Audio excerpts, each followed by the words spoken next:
اقول يا ابوي احترقوا اهلك على الجمال البيك، لا تزعل ترى من الحرقه قلنا لك، منو بنسلك نبي ويم الله وصى عليك، شو حطينا خلطا مولح قبالك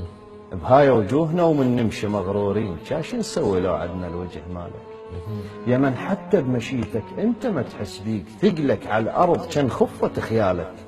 وكان ضكت قبر ثوبك نشوف عليك، قلنا البس عصر شاهيك قلنا لك، لازم يبتعد لو انت لو رمضان، الصايم من يشوفك يبطل صيامه، كل عقلك نعوفك عالجقار ندوخ، والله نغازلك لو لابس عمامه، ظل ببيتكم يا مخدر الحيطان، بعصرك لو هو كان اعلن اسلامه، فدوى يروح لك نص مجلس النواب، يا لم وحد الشباب بوقفة الشارع، كونك تلتفت وتباوع اللي حدوك اكثر من صلاة العيد بالجامع،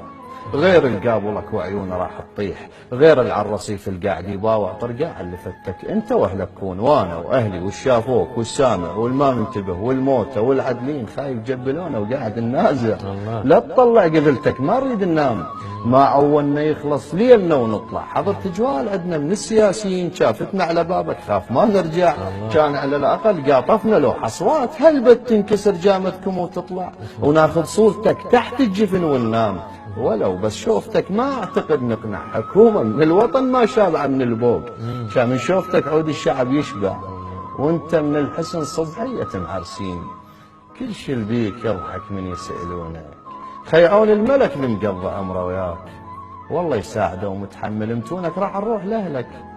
هل بتيقبلون انا وناسك اللي ما نقدر بدونك متبرعين،